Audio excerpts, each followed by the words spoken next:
Welcome, everybody, to another live edition of our roundtable right here in our studios from Inside Out. I'm your host, Jay. Thank you guys so much for being here. I appreciate it. As always, we have some great comments and issues right here on this channel. And if you're new here, please hit and smash that sub button and hit and smash that like button. That way it gets this channel and the information in it out there. So, ladies and gentlemen, as promised, we have a special guest for our show tonight. And she's going to break down, if you will, all of the issues and whatnot with some of her situation or her case and all about wrongful convictions. With that being said, ladies and gentlemen, please welcome our special guest, Cadillac. How's it going, Cadillac? How you doing? Hello, I'm doing well. Good. I'm glad to see you. And thank you so much for taking the time out of your busy schedule and whatnot to be here. I do very much appreciate it. And of course, we're going to go ahead and bring up our co-host now, as you probably know. Ladies and gentlemen, please welcome our co-host, Tammy, to the show. Welcome back, Tammy. How you doing? I'm fine. Just YouTube will quit kicking me out. Well, YouTube loves you. I know, I'm telling you. But nonetheless, let's go ahead and get into the chat real quick. We got our good friend Tin Man's here. Hey, how's it going, Tin Man? Thank you so much for being here. I appreciate it. And yes, as always, you said 3 minutes early. Well, I did that for a couple of reasons. One, some people's times are a little faster or slower. So here it's 7:59. So I just wanted to be sure that I get everything in here and all of that. But with that being said, thank you anyways, Timon, for being here. I appreciate it. And we got our good friend Vicky Bailey in here. How's it going, Vicky? Thank you so much for being here. She says, hey, all, hope all is well. Actually, we are doing pretty good. I'm very blessed. Absolutely. All right. With that being said, as you guys know, we're going to be talking about wrongful convictions and all of the details about that. And of course, obviously, as you guys know, we got some things that we're going to show on the screen too as well. But ladies and gentlemen, I think the person that can explain it in, I guess, better detail than all of us, ladies and gentlemen, is Cadillac. So with that being said, Cadillac, the floor is yours. Go ahead and explain to the viewers who you are, what's up, and what happened to you and your husband. And thank you again so much for being here. Appreciate it. No problem. My name is Cadillac Dixon. I am a legally blind artist. I'm an artist of all sorts. I'm a graphic designer. I'm a rapper. I'm a poet. I draw. I have illustrated books. I do everything. And it wasn't until I actually had a personal situation happen that my art took on a new, it went to a different level. Before I just used to draw like celebrities and things like that, nothing major, no meaning behind my art. But in 2001, I was like on the verge of life. Everything was perfect. I was 20 years old. My husband was 19 years old, and I had just had our baby. Not even 2 months off of bed rest, though. After my daughter was born, my husband was wrongfully arrested. So 2 months into having our daughter, he's wrongfully arrested. So we're going like leading up to trial. Everything is like really rough and rocky. And then, but I got him out on bond. I was able to get him out on bond, and him and our daughter formed a bond from 2 months to 9 months. And they were the closest. Wow. So he was the babysitter. He would be combing her hair. He always feeding her everything. And we kind of thought back then that I say justice really exists, like the illusion of justice that we all believe, that you have the fair shot. And if you're innocent, most innocent people are going to take that shot because Yes. you know that you hadn't did anything. So you're going to take your chances. Well, we really didn't know how the system really works until my husband was convicted. So we were caught like deers in headlights. we thought Yeah. that he was going Been there, home. done So that. this was Yeah, we just all a believe in hurdle. that system, thinking that Yeah, justice actually exists, but it's a fairy tale. yeah, Yeah. yeah. And so when that happened and he lost trial, I'm like, how? There's no evidence. There's no they had trial on set for one day, but the alleged victims ran away. They moved away from Florida. I'm in Florida. They moved off to Vermont and they ignored subpoenas to even come and be questioned. They ignored coming to trial and everything. So when trial date came, nobody showed up. So my husband's public defender, because he could not afford a paid lawyer, we had a paid attorney, which was able to get him the bond and get him that time out. But I couldn't afford more than that because I already had to pay the bond and I had to pay the lawyer that first round. And at that time, I think we made $5.15 an hour. So I couldn't afford no more. So we went with a public defender. And when he lost, I'm like, how? There's no evidence, there's no nothing. So the guy, even the victims ran away. They didn't, alleged victims ran away. They didn't want nothing to do with it. So on that day of trial, they his public defender comes to us and says, hey, so nobody showed up to court but you. So really we're supposed to let you go. But instead, I just found out that the alleged victims moved to Vermont. So I'm going to go out of town to see if I can get them here. So we had like another meeting after that. And he tells us, well, we got one to come. And I'm like, okay, well, it was awkward, but they got them to come back from Vermont to Florida. And when we showed up to trial day, both showed up and they were in the court at the different times. So their testimonies did not align. So it was so many places where one would say one thing and then the next would say something else. But even after all of that, and then we had officers' accounts, three officers' accounts that did not align with each other's as being officers. The officers didn't even align. And the three officers' cases didn't align with, oh, I can't He's, remember. my friend Trey Stone, sorry to cut you off. Trey Stone said cops don't preserve our rights, which is what you're talking about in a sense. They do anything for a conviction because they believe they are guilty. They need I'm sorry, fudge it for justice. So yeah, there you go. There's Trey Stone's comment. Yeah. So it's like five testimonies that do not align. And at the end, they still found him guilty. The judge says, I really want to give him life out of this, but just so he has a second chance at life, I will only give him 40 years. And from that point, I was like, no, this is a mistake. What just happened? This is not how it's supposed to go.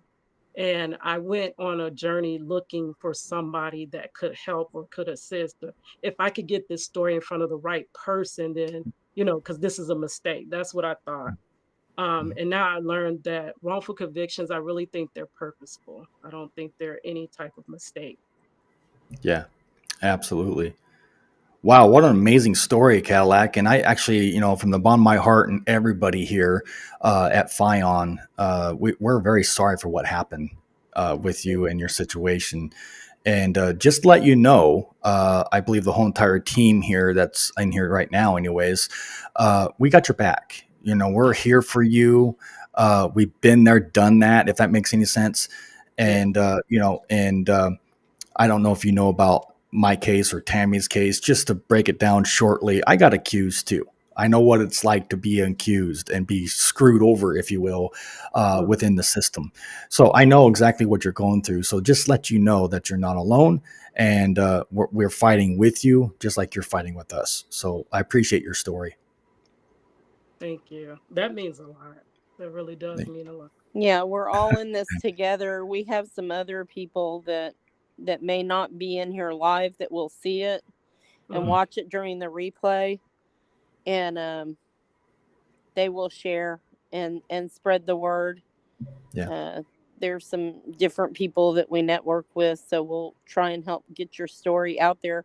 I'm going to ask everybody in our group, and those of you that watch this later on, if you would please follow Cadillac's page on TikTok and all her other social pages. Mhm. Any petitions, any kind of that, can you write your congressmen, senators, blow up Florida, and Yeah, blow it get up their over here so I can attention hear it and and keep see it. on. Wow. Exactly. Write and share and like this story so that other people can see it and see, this could be any one of us. I'm living the nightmare with mine, and it is a nightmare. There is no easy other way to put it. This is not for the faint of heart. We do serve time with our husbands. Yes. I know Correct. you do. I can see it in your face and I can see it in your heart. It is Absolutely. painful. It is frustrating. And the things that they go through is just sickening. And I really, Absolutely. we have to stop this, guys. We have to stop this. Please, please, please share this story. Get it Yeah. out there. Yeah. And keep in mind, guys, while we're going through this podcast tonight, if you guys have any questions for our special guest tonight, Cadillac, please fire away and do what you can to, help this cause. Because actually, technically, if you want to get down the brass tacks with this, guys, we should not, within the system anyways, have what they call wrongful convictions. We should not have it. We have it, though, because of, I believe, one of the main things is, and we're going to hit on it tonight, but I think it surpasses the number one spot. And I think what the main issue why wrongful convictions even happen in the first place is due to completely 100% laziness. Lazy, absolute lazy. And of course, there's others that are involved in that makes that happen. But I want you guys to know that we're, like everybody here on the panel and everybody in the chat, I can't stand the fact that we have wrongful convictions. We need major change. Tammy? We need to stop the profiling of peoples, for one, whether it's the skin color or if it's the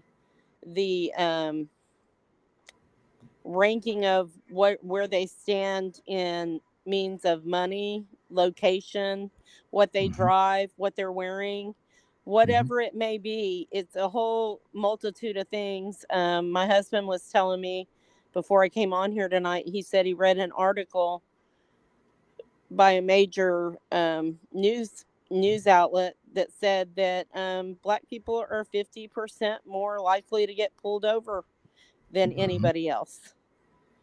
And it happens over their lifetime. I've had it happen to me and him because he was driving, but if I was driving, they wouldn't pull us over, so it's just terrible. We have to stop the profiling, number one. It That's gets old. why you'll It see gets that old. they'll say that Blacks commit more crimes, because they're harassed more, they're profiled more, they're chased down and hunted down more. That's an issue. That's a huge issue. And then you have like Jay says, stop the hate speech. Stop it. We're all human beings. We have to get in this fight together, though. If we don't, we all lose, because they're going to run out of people. We're running out of room. They just did a study here in Texas by a commission that's called the Sunrise. I don't know. I don't have it in front of me. Sunrise Committee or something like that. But they're supposed to. I'll have to post it later. But anyway, they go in and they pick so many different entities, government entities, and they're an independent commission that's selected by the governor. And guess what? We're out of room. We're understaffed and we're out of room for prisoners. That kind of tells me that we have a problem here in Texas. Why are so many people getting arrested? What's the issue? I mean, like, whatever they're doing now isn't working, obviously. Yeah. No, you're correct. Thank you, Tammy, for that information. And Cadillac, I actually have a question for you, if you could, please. I don't know. And I'm going to ask you because I'm just going to see if you know this, because believe it or not, respectfully, not many people do. And it's going to be shown up on the screen tonight anyways. So it's here to back up our claim or whatever claim you want to add to it. Would you know by chance how many people are wrongfully convicted? Oh, I think it was saying, oh, I don't have it off rip. I had a video on it, Okay, but no biggie. it was like 10,000 a year. It was somewhere in that ballpark. But Wow. Black men do lead in wrongful convictions. Wow. That's 7% times more higher rate. Yeah. I think that's what it said on the info sheet I sent you, Jay. yeah, 7% more higher rate than any other race. yeah. And we don't have a race problem at all. No, I'm just saying because it just seems like it is. It has that little. I'm trying to find the right word without sounding weird. We have it, and I'm so sick and tired of everything being the race card. There's no sense in it. I can't stand this race stuff. But again, nonetheless, I guess you can say it's all money, like Tammy said. I believe it's also political to a certain extent. It's got a lot of things. But the reason why I asked you that question is because according to this, it says how many innocent people are in prison. Innocent also ties into wrongful convictions because, obviously. It says here it's difficult to know for sure, so nobody really knows the answer. But according to some research, it's 2.3%. And 5% of prisoners in the U.S. are actually innocent. That's pretty dang high. Mhm. That's a ridiculous number, and it's just going to go up. So, I believe yeah, it's because absolutely. they follow the same protocols. It's kind of I started after a while not having a lot of success with my husband's case and Mm, all the things and the ground that I paved. I'm like, well, now this is kind of becoming pointless because half of his conviction is behind us and he has about maybe 13 to 14 more years to do. And mm, by the time I break his story, that time would have lapsed. So I started saying, well, let me start studying other wrongful convictions. So that's what I do now. I study many people's wrongful convictions and mm. review them. Those that have been exonerated, those that are in the process, and the ones that I really um, have the heart for are the ones in petition phase where they are not even being heard. But Yeah. yeah, they happen quite often. I'm sorry, I lost my train of thought. What were you No, asking me? no, I you're was good. trying I was just reading to off go some there. stats. I was just reading off some stats, and I wanted to see if you knew about it and what your opinion on it was. But Oh, I'm sorry. I I appreciate. get No, it. you're good. I appreciate it because it's shocking and very sad news, nonetheless. And of course, keep in mind, guys, the numbers are going to go up. So you think it's low now? Just wait. Oh, Well, I know It's that what they about do the same things. how does They yeah. your do the same daughter things to. Oh, sorry. Oh, I'm so sorry. How does your daughter feel? Like what is her stance since she's young and Mhm. she's obviously a young adult that can vote now? What is Yeah. her like stance on the whole I'm sorry. justice system? How does she look at it compared to someone that hasn't been in contact, What is her thought? Oh, she doesn't believe in it at all. So Yeah. I was kind of younger than she is. She's 23 now when this all Right. happened. So I believed in it. And Yeah. she's like, she sees that no, it doesn't, that's for me, it's a hoop dream. It doesn't really work. Yeah. Yeah, she knows Is because your she it, grew up with her father in prison, visiting him. That's the only way she knows from 9 months to 23 years. And now we're bringing our grandchildren to visit him. So now he's being introduced to the next generation through prison visits. okay? Because I was Oh, going to ask you how wow. your daughter's taking your husband's incarceration. Is your kids taking it okay? So yeah, we only got to have one because Oh, they kind of my bad. snatched him My right bad. at the Sorry. beginning. They snatched him right at the beginning of us even starting our family. So she grew up attached to him because of that bonding time. And I never stopped taking him. Florida is big and wide. He's been in the panhandle, he's been down by Miami, he's been Tallahassee, Jacksonville, he's been everywhere. And I've never not taken her to see him. And I always felt like I wanted her to decide whether she wanted him in her life or not. That was not my decision. So I always made sure they had that bond. But as she got a little older, she started saying, "Oh, we're going to daddy's house. Oh, I can't wait to go to daddy's house." And then as she got a little older, she's like, well, Daddy, when you coming home? And he would always say, I hope soon. And I hope this is the last institution I'm at. And it started going from that to she started, she had a lot of difficulty in school behind it. She would go to school and she would cry, and the counselors would tell me that they don't know what to do about her. Or she's crying and saying, I want my daddy, I want my daddy. Yeah, my daughter did it. My daughter did that. And I remember one time, this one sticks out, that I went to pick her up and she came running with her friends and she was like, see, I do got a daddy. I have a daddy, which it was my cousin. And she was trying to pretend that he was her father because all the kids were asking, like, why don't you have a father? But we have stepfathers and fathers and stuff like that. And then she went into being cold and kind of angry and always depressed and things like that as she got into teenage years. Yeah. What a quinky dink. Same thing with me. Yeah. And now she's a young adult and he's very close to home now, 30 minutes away. And she's like, oh, I love my dad. I'm like, okay. When she's making the visits and everything for all of us. Yeah. And that's heart-wrenching too. He's probably been moved several times, I'm sure, while he's been in there. And they make it really hard on you, don't they? Yeah.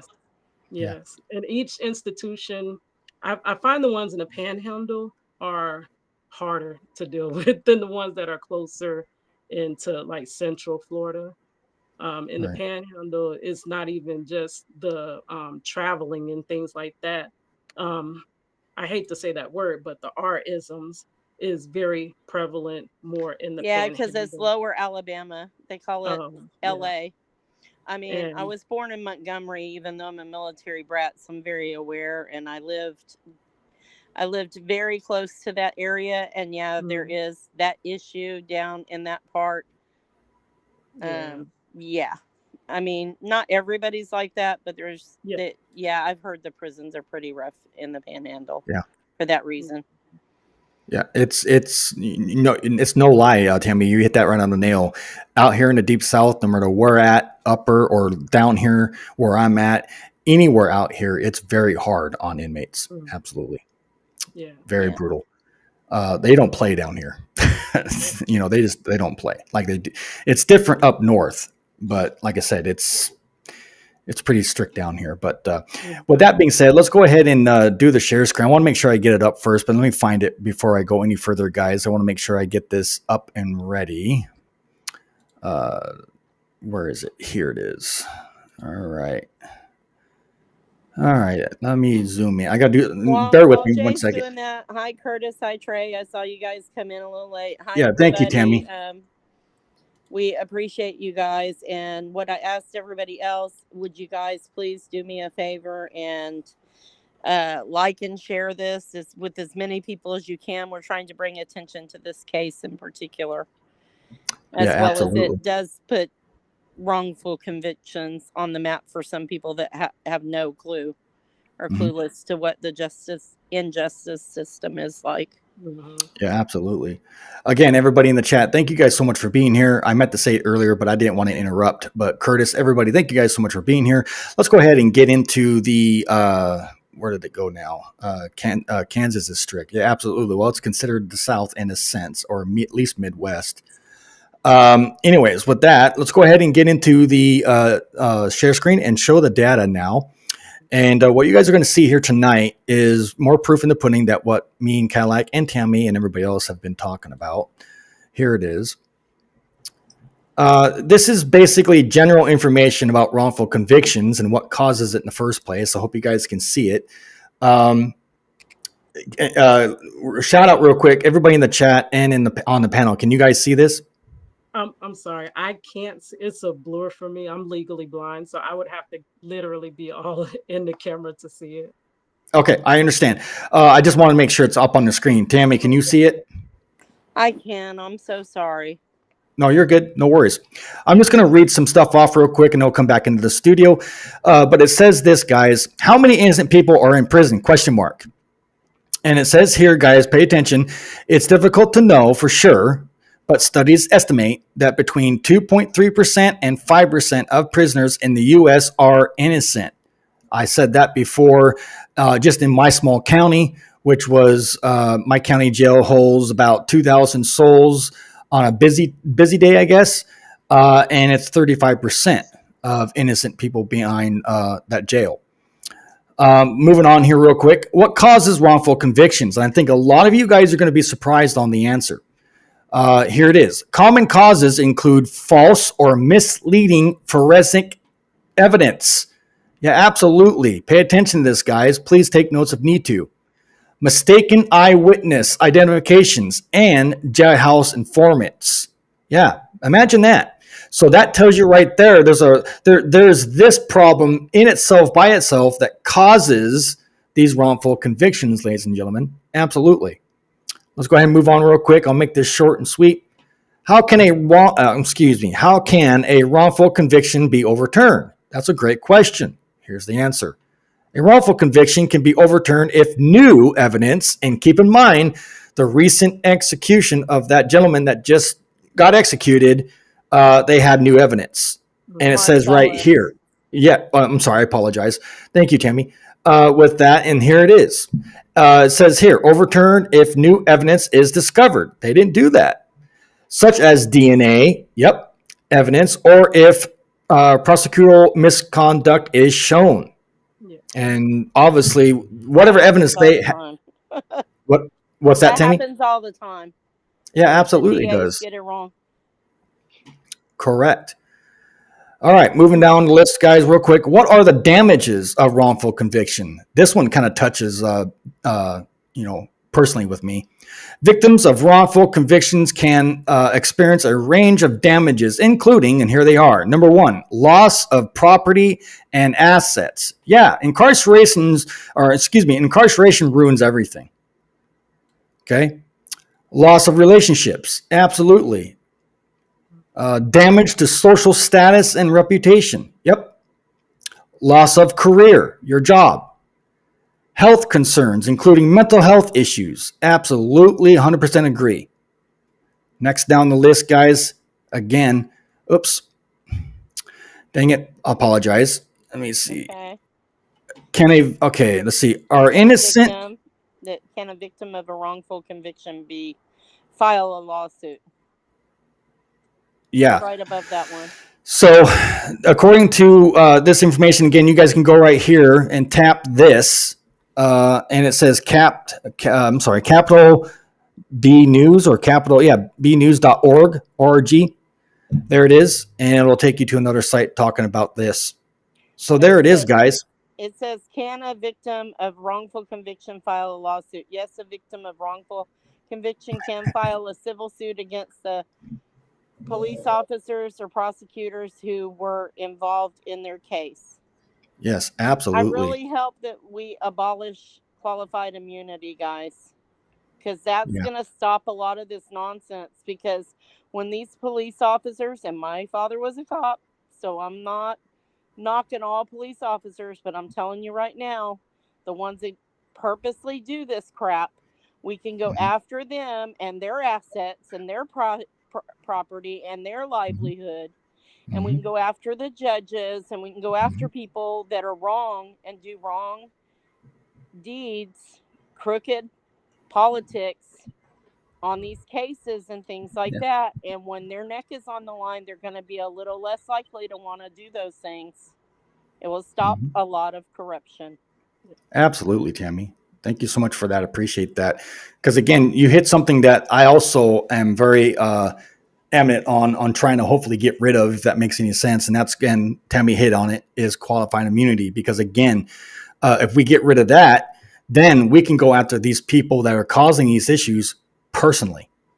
You see what I'm saying? So they're protected right now. The Supreme Court pulled a fast one and did where they were protected behind the law of what they were doing, even if they were wrong. Even if they're wrong. Like, it doesn't matter if they're essaying somebody in prison, a CO, or they've hurt, killed, maimed, unalived somebody, or whatever they've done. They hide behind the shield of the law. And even if they go to prison for their act, they're still protected personally from being sued. which is Correct. absolutely ridiculous, because that means the taxpayers are paying their bill for doing the criminal acts that they're performing. They're actually criminal acts. I think what they did to Marcellus was a crime. Absolutely. It's a crime. They did. And I hope the family sues. Have you heard the case of Kevin Strickland from the same area as Marcellus Williams? And I'm like, so he's done this before. This is his track record. And he did the same thing. He would not exonerate Kevin Strickland, though there were new evidence. And the prosecutor does not come forward saying that, hey, we've done something wrong. That means they actually have a good prosecutor that is actually trying to give justice, provide justice. And the same happened in Kevin Strickland's case, where the prosecutor said, stop, like it's something wrong. And there was no evidence in his case as well. So he has a track record of doing this, the same players. And I'm sorry, that was the key that I was trying to say earlier that I forgot, that wrongful convictions kind of have the same elements. As I studied them, most wrongful convictions have no evidence at all. It's like fabricated circumstantial evidence. And I say it's like trying to like jam a puzzle together. Like this piece has to fit right here. Even if it doesn't fit, they're trying to make it fit. And so that was wrongful. And you still have people saying that, no, he did this, that he unalived a woman. But the thing is that the family did not get justice, because whoever unalived their loved one, now how long is this later? Decades later is finding out, hey, we don't think they even have the right person that unalived our love. Wow. Well, and that's the whole thing for me that I can't get past. Yeah. When this all happened with my husband, I said, it's so much bigger than you. Yeah. It's so much bigger than one person. All this just opened my eyes, and I was like, what? No, what? And the DA said what? And the prosecutor said what? And they have what? No. And then time after time, injustices and crimes were committed during the trials, because he was hitting hit on the civil and the criminal both times, because they had children together, unfortunately, for those poor kids. But now they're in the mix of it all. But the thing is, they can commit crimes and it's overlooked, or they can buy their way out of it. Oh, you can pay so much in restitution and we won't go after you. We'll dismiss the charges. And we're talking food stamp fraud. She lived in a $500,000 home. Food stamp fraud in over $30,000 to $150,000 case. Wow. And they dismissed it for less than $20,000. That's crazy. The white woman, I'm just going to say it, in a very racist county.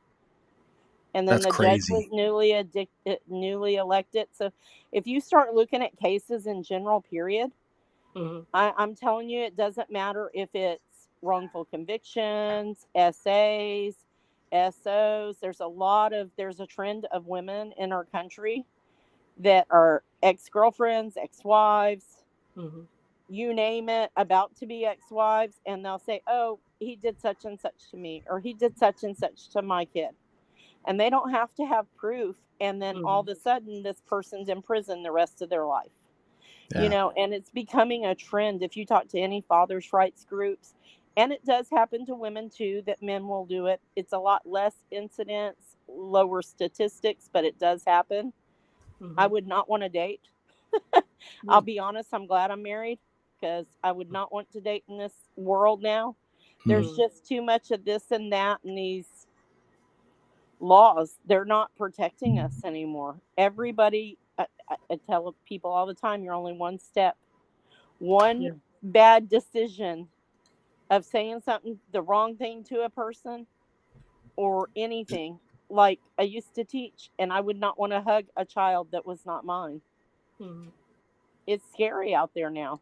It's absolutely terrifying, so there's a lot of that. No proof. I was going to say, Cadillac, if you can hear me real quick, what you said earlier about the track record of this guy doing this before, that's disgusting to me. I mean, that turned my stomach when you said that. Yeah. Deliberately, just deliberately doing this just because, just, Mhm. those are the kind of people that we need to vote out and get out of the system as a Yeah, whole. they're not representing Missouri, that's for sure. Mhm. Missouri has a very bad track record, period, too. I mean, on top of that. Can they still hear that evidence? Because I feel like that evidence still needs to come out. I don't know that part because everyone was waiting to find the new discovered evidence. And Innocence Project, it is so hard to get, that's like winning the lottery if they take your case. So they only And take right, and they sorry to cut you off. I apologize, but the reason why they can't take it or do it or is because they're overwhelmed with cases. They're just yeah. overwhelmed and they cannot take on any more stuff. So it's like, well, again, we wouldn't even have the Innocent Project, ladies and gentlemen, if wrongful convictions and other nonsense crap wouldn't happen. You see, That's it, right. it's I mean, if they it, quit lying and it's a quit playing process. Do games. your job. Right, correct, Tammy. Do your job, so this doesn't happen, and then we won't have Innocent Project or wrongful convictions. It's not that hard. But again, it's like anything today. I mean, you'd be amazed how many people complain and, I'll say the word bitch about working at McDonald's, for crying out loud. People don't want to do anything anymore. They don't want to work, and even doing investigating work like doing crimes. Nobody wants to do it. It's too hard. Well, I they'll mean, say there's not enough money. We can't yeah, it's not in afford the to do budget. that. But they can Mhm. spend $2 or $3 million on a case to prosecute somebody and put them in, Yeah. throw their life away It's and keep them because again, incarcerated for the rest of their life. Because Mhm. why? because It makes no it's sense. another notch under their belt to get on the judge's desk. Yep, Mhm. it That's sure all it is. is. That's all they care It's about. They sad. want to be a judge. They want to be a judge, and the only way you can be a judge is win, win, win, win. Hmm. Mhm. They don't care. It's Freedom all don't mean political. nothing to them. The Constitution don't mean nothing to them. Well, you know how many like indictments or they put in information that they think that the other party will never ever see. They get Mhm. Mhm. convicted, and you go back and you look at the indictment and the evidence that was produced during the indictment to the grand jurors Yeah. to do the indictment. A lot of that stuff is falsified and Mhm. padded up too, so that Oh yeah. your loved one looks like a guilty person, this Mhm. terrible human being, but yet Mhm. they have no recourse to say, no, wait a minute, I didn't do that. You Yeah. guys Mhm. are going based on a one-sided thing. I hate the whole grand jury thing, period. Yeah. Yeah. I just think that system is not good. Correct. Yeah. So, They Kelak, what's your withhold. take on all of this? Go ahead, Kelak. The juries, they withhold evidence from juries. They don't see everything. So it comes out that many people are like, well, how could that be a wrongful conviction? There's no way 12 jurors just, found you guilty. But jurors don't hear the full story. Yeah, I it's not kind of fair either. the case is tampered with from the beginning. Like it starts a wrongful conviction start with wrongful arrest. It's tampered with there, and then it goes over to the investigators and then the prosecutors. They will and deal right there, and then it goes on to the jury where the jury's not presented all evidence, and then also like where you were saying the jailhouse informants, the jury doesn't know that these people are getting a deal for, you know, giving up information that could incriminate somebody. So if anybody is in that hot seat, most people are going to say, yes, it was you, just to get themselves free. But the jury Mhm. doesn't know that that person had something to gain from Yeah, giving their testimony. They don't get all perfect. of the clues. They withhold so much. Exculpatory evidence and inculpatory evidence. So they tend to take Correct. all your exculpatory evidence out and give you the one side of the story. And then Correct. the jury has no choice but to convict. It's kind of rigged from the beginning. Correct. Wow. It's Go ahead, Tammy. terrible. It's so sad, because I don't know if your husband was offered a plea deal. Yes. Um, and was that less time than what he's actually serving now? So, yeah, it was crazy because he was 19 and he turned 20 kind of within that process, and they offered him 17 years. So he was a 19-year-old. with the new baby. And he's like, 17 years? Like, my daughter will be grown. And he was like, I can't take 17 years for something I didn't do, which 17 sound unheard of. But now it is 23 years later and he has 13 more to do. And he's like, I wish I had just took the plea. Like, because now we know upon learning the way the system works, like um past tense, we know now that if you're looking like you're going to take a plea, they'll work a deal with you. They could have probably worked it down from the 17, and then you only do a 85% in Florida. You do 85% of your time unless it's minimum mandatory. So he could have been home almost a decade ago, had he took the plea. But an innocent person is really going to be more so set against taking a plea because they believe they have that fighting chance. Wow. Wow. So again, it sounds like to me he was pressured, or I guess you can say coerced by, dealing with what they shoved down his throat. Just like with me and everybody else. Wow. They did no investigation. The lawyer talked nothing about his case.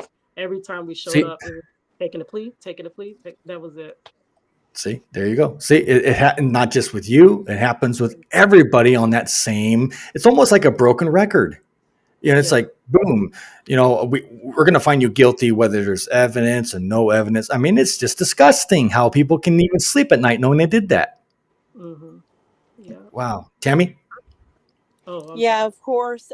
We had a Degati girl in here, and she said, I'm late here, so we will have to replay. Okay. But what was your guest's opinion on hearing new or unheard evidence? Oh, as far as the Marcellus Williams case? Was that Degati girl, was that about the Marcellus case or hers in particular? Yeah, I wasn't sure how to answer that question either because, Can you so much more. Degati girl, can you kind of tell us what you really want to know? Like simplify it a little bit. Sorry. Yeah, I think she'll get in here again. Keep in mind, guys. Everything's time delayed, so it takes the time to get stuff in here. Trey Stone said this real quick. The police never read my rights. Well, that's a big no-no. They denied me a lawyer. That's another big no-no. And threatened my home if I didn't confess. What in the heck? Then had me sign a paper said I said things I didn't say. I got no true deal because I confessed. Ooh, man. That sounds very unconstitutional, clear across the board there, Trey. Unreal. Man. Anyways, the Gothic girl said this. I think she had no question on whichever case she made that inquiry on a few minutes back. Because she's just now tuning in.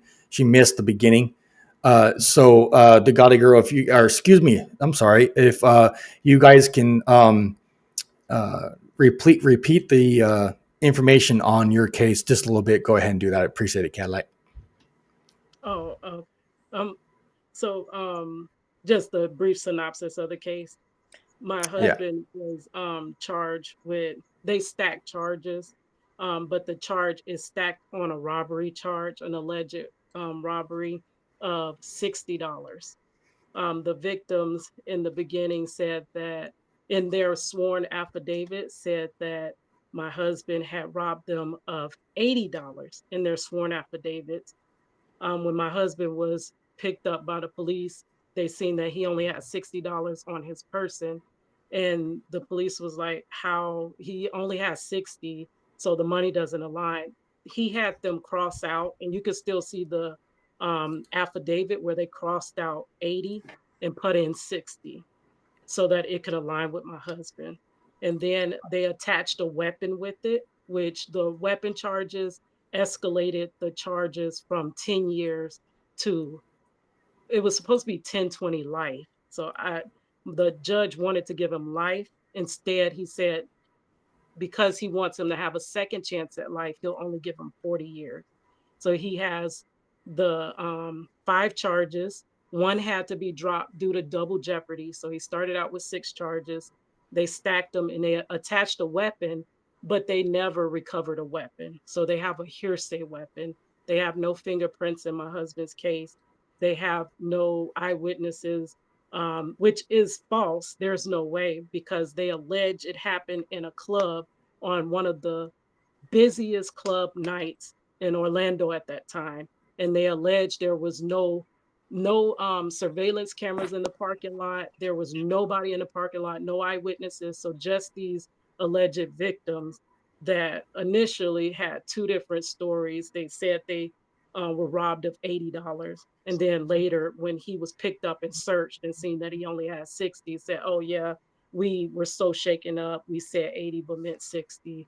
It was just a big mess, and there's no evidence corroborating a robbery. And my husband's alibi was that he was at the 7-Eleven on the next street over. So we asked him, well, that will help us. Can you pull the surveillance showing he was at the 7-Eleven? And my husband's public defender said no, because that costs way too much money. So they lied and told us the club had no surveillance, which I found an article later that said there was a robbery in that club parking lot, and they found their suspect through surveillance. So in between my husband's case to that case, they must have put up surveillance, but I really truly don't believe a club and hotel would not have surveillance. Surveillance. They denied the 7-Eleven for him to prove where he was. So they said, "Oh, you were at this club," and I, I don't know. And then if you see the affidavit from the officer that wrote it up, he changes the scene of the alleged crime, the road that they were traveling on. He changes it to attach the club rather than the 7-Eleven, because his testimony in court, he puts that he attaches him to the club. His sworn statement attaches him to the 7-Eleven. So he changes the place of the alleged crime. Wow. It's just a Wow. lot of different things. Man, And then talk you about have somebody that could come forward and exonerate your husband, and they could go get a sworn statement from him in prison or jail, wherever he happens to be, and nobody's willing to do that, of course. Yeah. Right? Correct. Yeah. So what ended up happening, he was walking from the 7-Eleven, and he's originally from South Carolina. So he moved here to Florida. He kind of lived from aunt to aunt. He had no stable home. So at that couple of days or weeks or however much time, he was staying with the aunt downtown. So he walked up to the 7-Eleven to get food and was walking back. His own cousin drove past and said, "Hey, do you want to ride?" And he's like, "Okay, I'll get in the car with you." His cousin had people in the car. His cousin is a known substance dealer. So he gets in the car, but where he picks my husband up is so close to a stop sign that he accidentally runs the stop sign where he picks him up. So immediately when he gets him in the car, the police is like behind them with flashing lights. The cousin speeds off on a high speed chase around the block, leaves the car in a dead end cul-de-sac, jumps out the car and runs, and leaves my husband in the passenger seat and with his passengers in the back seat. And they, instead of questioning, they lied and said that the cousin got away. The cousin did not get away. I have paperwork showing that he didn't get away. We really think he turned state evidence on his cousin. He threw everything on his cousin. It was not a robbery. His cousin was taking these guys to get substances and taking them back to the club that was right on the next street over. So before he could do that, he gets pulled over by the police. And the reason he jumps out the car and runs is because he had just got out on bail just a week prior. So he was out on bond, and he said he could not get caught up.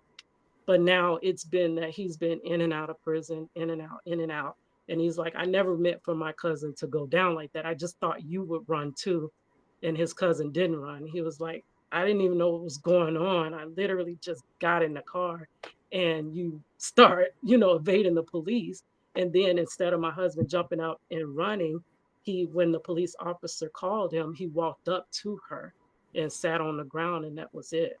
And then that's when the guys got out and they were saying, we were robbed. We were robbed. This is why the robbery doesn't make any sense. It's like the robbery was their cover up to show that we actually had nothing, like no bad reason why we were in this car, which they were going to get substances to go back, and they ended back up at the club.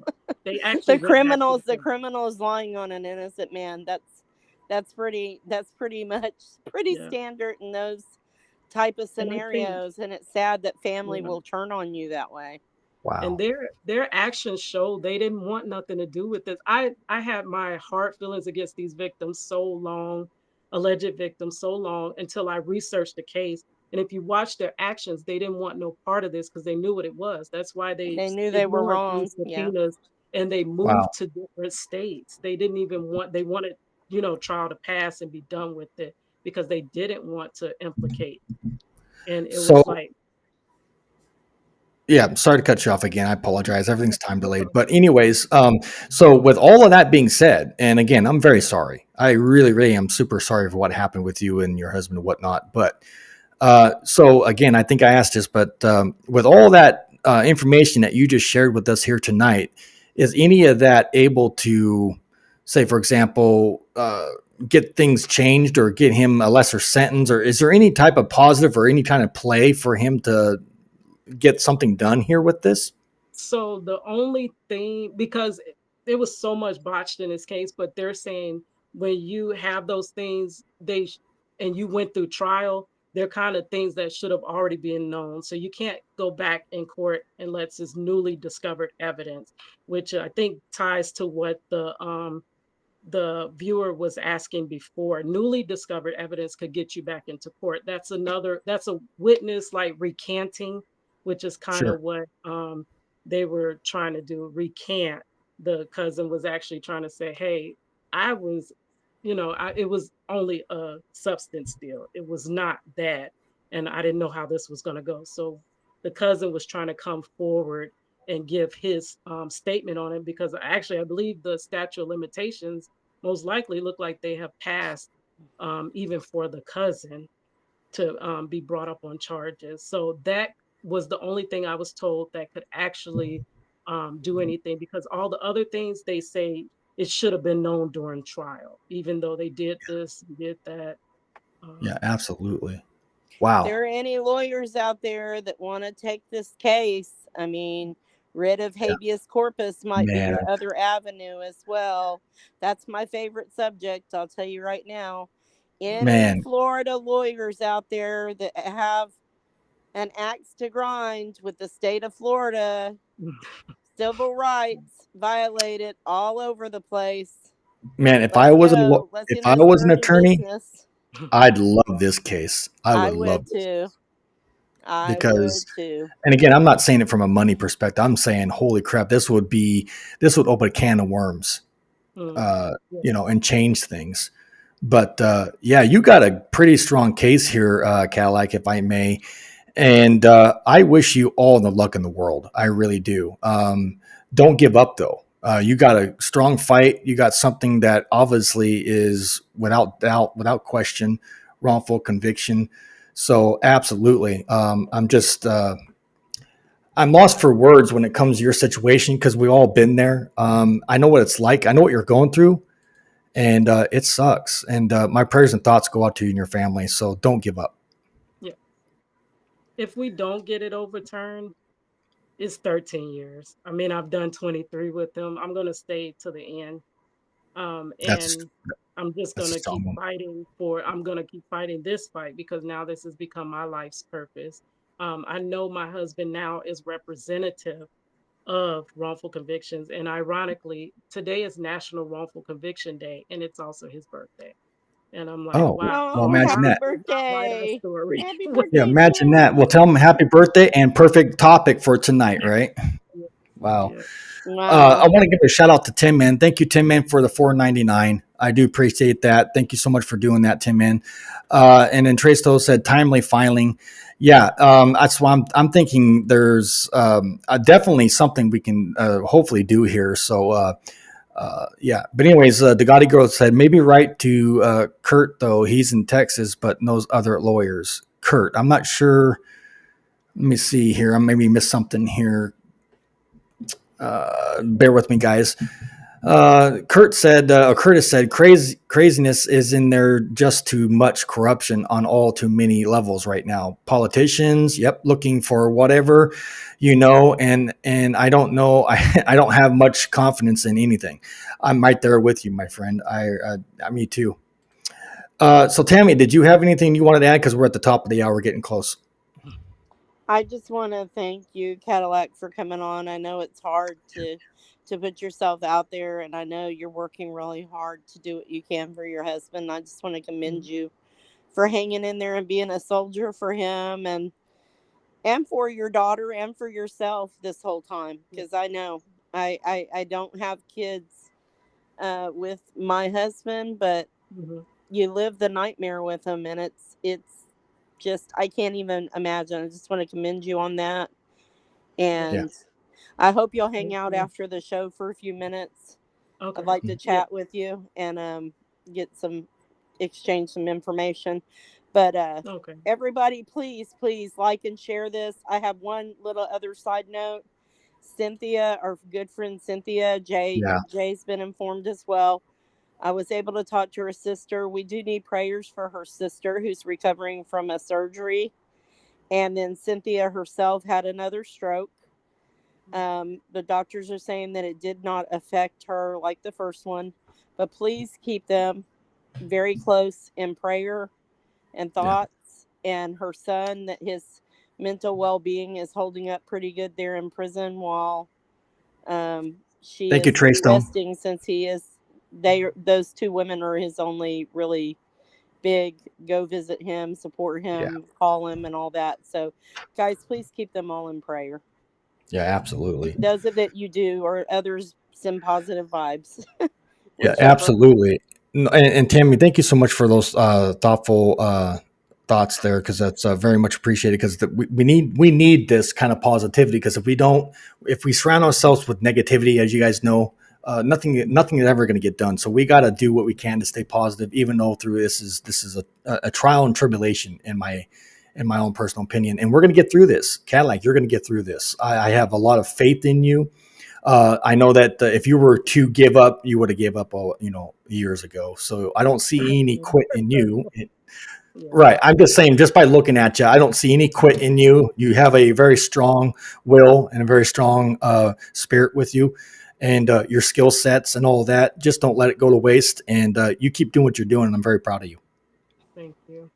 You guys as well. I watch you guys all the time on TikTok. But now I have to start watching Injustice Serve. I just found you on TikTok. But I watch you on TikTok. I watch you on YouTube all the time. I try to repost, to share, because everyone kind of is in their own niche, but we all need person, because it's so much to do. So I will continue to support you guys, repost, share, like. I watch everything through so that you can get credit for it. Thank you. I appreciate it. And we're all in this together. There's no I in team. So basically, you want the same thing I want. Tammy wants the same thing we all want. We all want the same thing. We want fair justice and get rid of all the corruption within our system. Absolutely. So with that being said, let me go ahead and get into the chat. And then, of course, I have my closing arguments. Well, look who's in here. Wow. Modern Day Leaper's in here. Hello, Jay. Thank you so much for being here. I appreciate you, my friend. Let's hook up eventually for the near future, and let's do a podcast together. I got to get you on here. I've been wanting to do one for a while.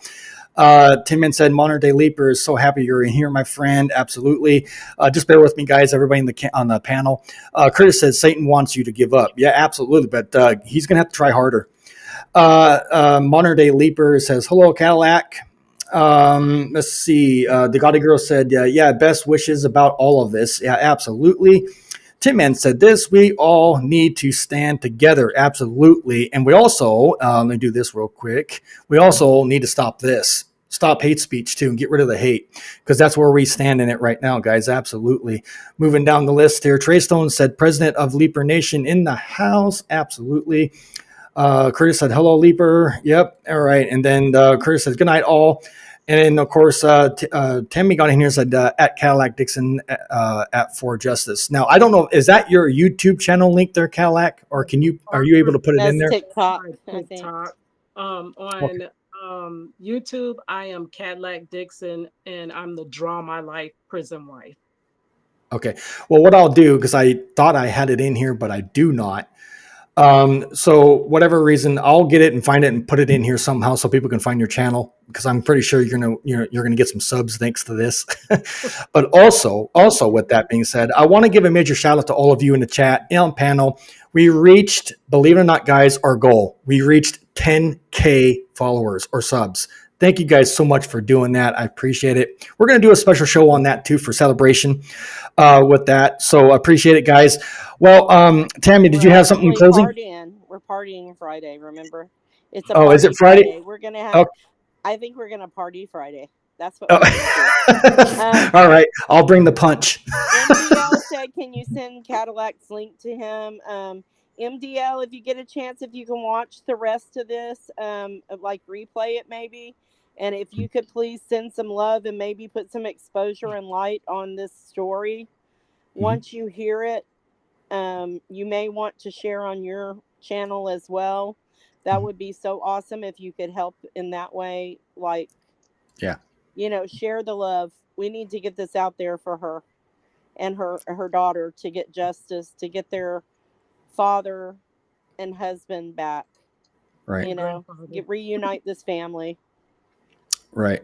Thank you very much, guys, for the congrats on the 10K. And to answer Tin Man's question, I'm not sure. Does anybody know the answer to that? Because I don't, believe it or not. He said, when do you get the play button? I think you have to have a certain amount of subs if you can even get one mailed to you. I'm not sure how that works. So I'll keep you guys updated on it nonetheless. Tammy, real quick, did you have anything in closing? Just listen, guys. I mean, there's more of us than there are of them. And by them, I mean them. Like all these crooked Department of Corruption, Department of Injustice, slave-wielding, industry, money-making, unaliving, politicians, judges, crooked DAs, crooked cops. There are good ones, but stop the hate speech, guys. Get out there. We love you. And let's fight. Let's fight. Stop this enslavement of peoples. We have to stop it. We can't sit back and act like we're ignorant and we don't see it. It's there. Absolutely. Do something. Yeah. Proactive. And all right, thank you, Tammy, for that. I appreciate you, as you know. And it looks like we lost Cadillac for some reason. I don't know what happened. She may have gotten a call or something. Okay, well, no big deal, but hopefully she can hear us. Again, to our special guest, Cadillac, who was in here and expressed her situation and what's going on with her husband case and all the wrongful conviction bullcrap that goes along with it. Again, guys, keep in mind, wrongful conviction does exist. It's real. It's not fake. It's not hype. It's real. And the only way we're ever going to get rid of it, guys, including everything else within our system, is to stand and stand strong. I cannot do this by myself. Tammy can't do this by herself. We as a group by ourselves can't do it by ourselves. So we need every single one of you guys to do what you can to bring awareness to this. With that said, Friday, Man's Night, it's party time. We're going to be celebrating our 10K subscribers right here in our studios from Inside Out. Tammy, thank you so much for being here. I appreciate you. Thank you, Jay, for having me on. And I love all you guys. So let's help this very sweet, beautiful human being that was on tonight. Yes. Check out her artwork. It's excellent too, by the way, guys. You have no idea. She's extremely She has a talent. Lady. She has a talent. And if you guys like art, get hooked up with her and maybe she can draw you something if you like that, or just hook up with her and let her know Jay sent you. The Gotti Girl said this, play button, you mean the silver plaque? That's 100K subs. Okay, well, that's part of what we're talking about. So let's keep pushing to 100K so I can get my first play button and hang it right behind me right here on the wall. That would be awesome. Thank you guys so much. I appreciate it, Gaudy Girl. Everybody in the chat, you guys are awesome. Much love and respect to you all. Trey Stone real quick said this. Yes, I watch you too, Leaper. Absolutely. I'm a big fan of Leaper. I'm always in there on his channel, sticking up for him when the haters are trying to do what they do. But nonetheless, if you can hear me, Modern Day Leaper, if you can hear me, I'd like to do a show on that and try to see if you can get your haters in there so I can educate them. That would be awesome. They're welcome here too. We can educate them and give them knowledge. Yeah, they'll learn something. Or they just keep tearing up Modern Day Leaper on his channel. Every video he does, the haters won't leave him alone in the chat. That just tells more about them than it does about the content of the channel. They have an issue. It's not him, and it's not his content. It's them. They're part of that. Them group that I was talking about tonight. Yeah, it's that goody two shoes square bear. I got you. Let's open their closet. Absolutely. I know. Do that. Oh, I know. I said it in the comment section on his channel one time before that. Before you start judging him, make sure your closet's clean. Yeah, absolutely. Well, Tammy, it's an honor, privilege. With that, everybody, Modern Day Leaper, thank you so much for being here. Get a hold of me if you can. Let's do something for near future podcast. I understand you have a quiet place now where you can do that. So let's get that scheduled in. If anybody else wants to do a show, let me know. voicesfrominsideout@gmail.com. Again, ladies and gentlemen, voicesfrominsideout@gmail.com. Get a hold of me, hook up, let's do something, and let's talk. With that said, ladies and gentlemen, thank you guys so much for being here. Thank you guys for the super chats. And thank you all for supporting this channel and getting me again to 10K subs. Much love and respect to you all. Tammy and everybody in the chat, good night, everybody. Take care. Peace.